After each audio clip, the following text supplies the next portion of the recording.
I'm joined by the Education Secretary, Nadim Zahawi. Good morning, Secretary of State. Morning, sir. Can we just start with the state of play? Yesterday, 150,000 deaths. Looking back, can we really say that all of those deaths were unavoidable? Well, of course, we will learn the lessons of how we dealt with the pandemic through the inquiry that we've announced. And that is the right way to do this. One of those 150,000 was my uncle. He was eligible for a vaccine.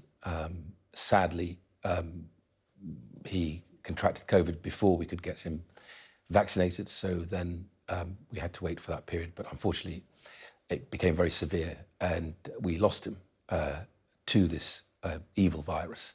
So it brings it home to me and to many families that the 150,000 are not just numbers, statistics. They are parents, grandparents, uncles, aunts, husbands, wives. So it is important that we learn those lessons, and that inquiry will be able to deliver that. In the meantime, we continue to deal with this virus, with Omicron, which is the infection rates are a quantum higher than Delta. But thankfully, the booster seems to be working incredibly well.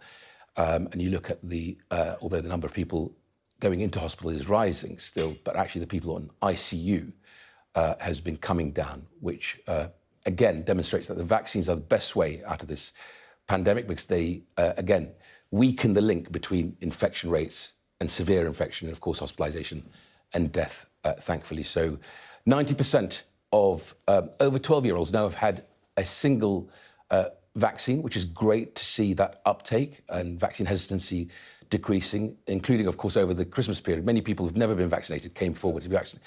And 90% over 50s have had a booster. And so I'm confident that the way out of this, and as we transition this virus from pandemic to endemic, I hope we'll be one of the first. You asked me the question, how well we've performed. I hope we'll be one of the first major economies to demonstrate to the world how you transition from pandemic to endemic, and then deal with this, however long it remains with us, whether 5, 6, 7, 10 years. I want to unpack that, but just before we leave the 150,000 figure, there will be families like your own who they will, I won't say look forward, but they will be anticipating the inquiry. But your relatives and families like yours probably already know that, and this is not pointing the finger, but they probably already know that much of what we did was too little too late, wasn't it? I don't agree with that. And if you look at my role in this, with the vaccine deployment... You were the success. Well, but also we've had many successes. So one of the big successes now, obviously, is the antivirals. And Sajid Javid, the Health Secretary, has ordered over 5 million antivirals. Of course, the success is testing. We've tested twice as many people in the UK than France has done, I think about 4 times, and Germany has done. Over the past 2 years, we've done 400 million plus tests. If I tell you that in January alone, we've ordered 425 million lateral flow devices. People can get their tests. Schools opened last week. We asked secondary schools to test at school. We got 31 million kits delivered, because I got them to order from November, and we had a different supply chain for schools. We're going to get another 17.6 million out by this week. And so there's many successes in terms of our diagnostics capability. We had not much diagnostics capability to speak of in the UK. Now we are a behemoth when it comes to testing, diagnostics, and of course, vaccination. Not just for the UK, but for the rest of the world as well. Let's talk about where we go from here. You have already said this morning that you think that we are moving from pandemic to endemic. Let's talk about some of the signals of that. When do you want the isolation period to move from 7 days to 5 days? So the UK Health and Security Agency did a very good blog on this, and your viewers should actually have a look at that. And what they looked at is, because people said, the Americans at 5 days, why are we at 7 days? Actually, we begin our isolation period when people get symptoms. In the US, it's when they test positive. So we have to be careful as to whether we move, because what you could end up is actually a perverse incentive where the spike is higher because people come out of isolation too early. But they said they will review it, and if the evidence is there, where if you are asymptomatic and you are vaccinated and boosted, and you have 2 consecutive days of negative lateral flow tests, they said they will keep that under review. Of course, it would help And you want that to happen as soon as possible? Well, I would obviously always defer to the scientific advice on this. It would certainly, help mitigate some of the pressures on, schools, on critical workforce and others. But I would absolutely be, driven by the advice from the experts, the scientists, on whether we should move to 5 days from 7 days. Otherwise, what you don't want is obviously to create the wrong outcome by higher levels of infection. Well, you want that to happen. Another suggestion that's apparently coming forward, and I think you are associated with this, that lateral flow tests are at some point going to have to stop being free. If this is an endemic condition, when do you want that to happen? I saw that story this morning, which I was slightly puzzled by because I don't recognise it at all. This is absolutely not where we are at. On the contrary, I've just said to you in my opening remarks that for January alone, we've got 425 million lateral flow tests coming in, and they'll continue to be available for free because actually we've got 3 lines of defence. The booster, and obviously vaccination if you haven't been vaccinated, testing, and antivirals. And all those 3 things are really... So I don't really recognise where that story is coming from. So to be clear, there are no plans at the moment... Absolutely not. ...to stop lateral flow tests being free? Absolutely not. The former head of the vaccine task force says that we should end the mass vaccination campaign after this booster round and move to something called normality. Do you think that's right? 3rd booster, and then we treat this like normal annual flu? Well, one of the, actually real great things we have in the UK is people like Clive Dix, who you're referring to, and of course Kate Bingham and Richard Sykes, who's now chairing the Vaccine Task Force, and others who are brilliant Brits who are world experts in this area. So I would certainly look at the evidence. All I would say is actually we know that the booster campaign has worked incredibly well in terms of preventing infection, but also in preventing hospitalisation. And so we want to continue with that. I would obviously, look at what the JCVI would say on this for future variants, because we are going to have to live with this virus. It will deliver other variants, this year, next year, and beyond. And I think the great thing is vaccines are getting better. So we're getting, polyvalent, multivalent vaccines that will deliver greater protection against many other variants of the virus, as well as, of course, the antiviral. So we will continue to improve, but live with it. That's a future. You're painting a pretty optimistic picture this morning, but let's be clear. From the A&E wards of our hospitals, it doesn't quite look like that. Ambulances are having to wait to move patients into beds. You're bringing military personnel in to help. Health leaders are saying there could be 25% down in staff numbers. Staff absence tripled since the beginning of December. The truth is, the system is already pretty near collapse. And that's today's problem rather than the sunlit uplands of tomorrow, isn't it? So the first thing to say on that is the ambulance units, and we've got 4,000 now, I think a 500 increase on what we had pre-COVID. The NHS frontline, the NHS support staff have done a tremendous job. If you look at the school, the hospitals... We've got to deal with where we are today. Absolutely. So they are under pressure because, obviously, of the quantum higher infection rates with Omicron versus Delta, and therefore that 7-day isolation period associated with that. But if you look at the number of hospital trusts that have declared a critical incident, there's 24. Indeed. Right? Which a lot. There's about 130 plus hospital trusts. Out of that, there's 24. In 2017-18, 23 hospital trusts declared a critical incident. So it is a mechanism that the NHS uses very well in times of very high pressure on the system. The NHS is very good because they've got this ability to digital passport staff between trusts that's also capable. We are launching 8 Nightingale sites. We are probably going beyond that to increase capacity as well. There are now 10,000 plus additional nurses in the NHS, 4,000 plus additional doctors in the NHS. I am getting the list of your output. Yes. What I'm putting to you, however, is that there are doctors who are saying we're on our knees. There are nurses who are saying the shifts are not, that we're depleted in each shift.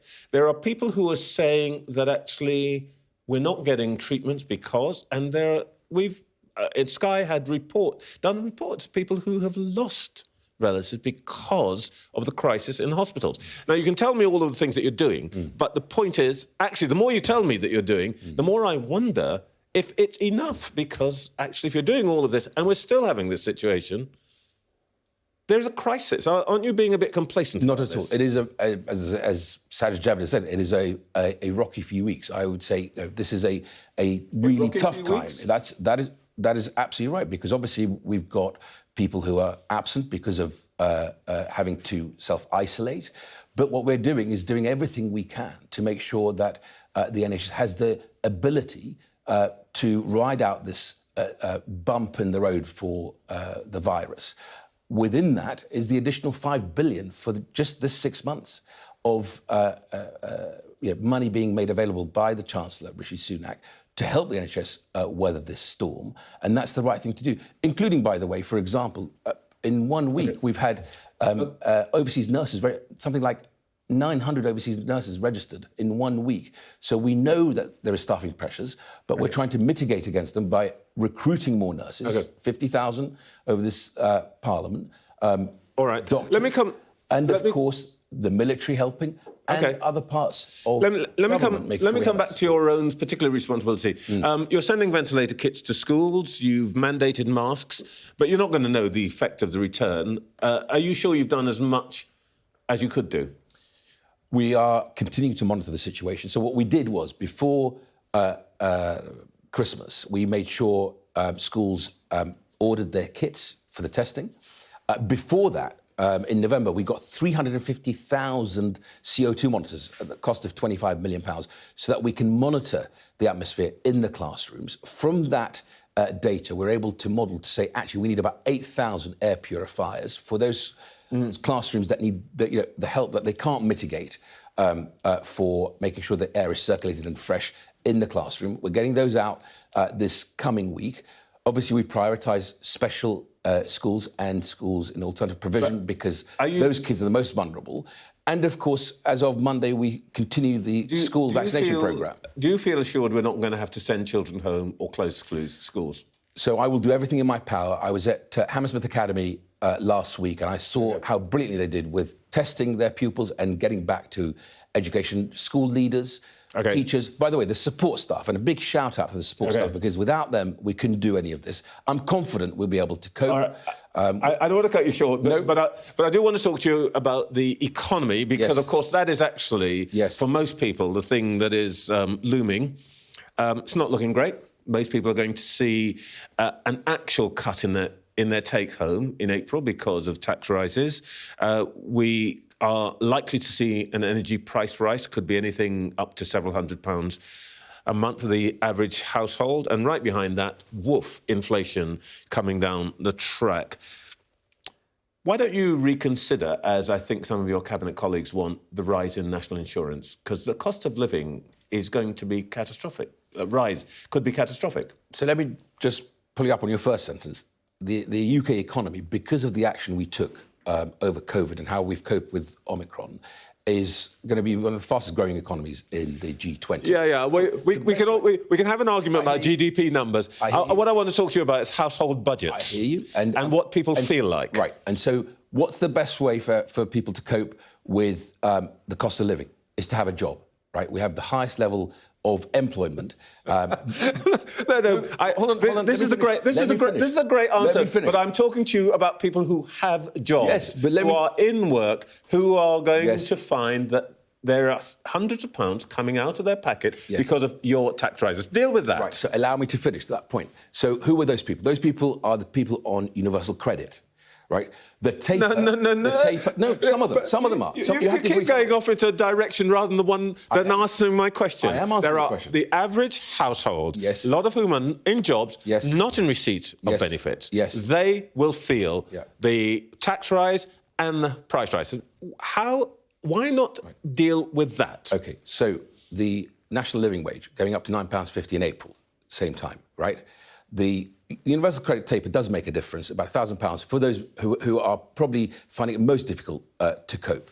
The energy price cap remains in place. £500 million to local government because they know which families need the most help with those utility bills. £500 million going to them, as well as the winter fuel allowance, which is a £140 rebate. That will rise to £150 in October, taking more people. It takes in 2.2 million people, 2.7 million people in October. You're not talking about people who are in work. Look, they are in work. Why wouldn't they be in work? They are in work, Trevor. We're coming to the end of this, but sure. And we can talk around this a lot. But isn't the fundamental problem here that your Chancellor doesn't appear to have a plan to ease the pressure on household budgets? I know you can talk about the people who are at the margins and so on, but the average household is what I'm asking about. The business secretary doesn't seem to have a new plan to support businesses ravaged by COVID, no furlough or anything like that. I don't know what you're going to do about sick teachers. The point is, the government doesn't really feel like it's got a plan to deal with this cost of living crisis. Prime Minister seems to be saying, put my hands together and then pray. No, not true. I tell you for what. You asked me about the NIC, right? Okay. Let's look at that, right? Now, we know that 36 billion is absolutely the right thing to do to deal with adult social care and the backlog of the NHS, right? Who's paying for it? 14% of the highest earners pay 50% of that rise. 6.6 million of those who really are right at the bottom of earning pay nothing for the NIC. Okay. So it's worth putting in perspective. It is as progressive as you can be whilst delivering on adult social care and the backlog of the NHS. That makes a huge difference. The business secretary is meeting literally all the time to deal with the energy spike in gas prices. I'm sorry, I'm going to have to stop you because we have other guests waiting. And I am sure you and I are going to have this conversation many times in the coming weeks. Thank you for your time this morning. Thank you.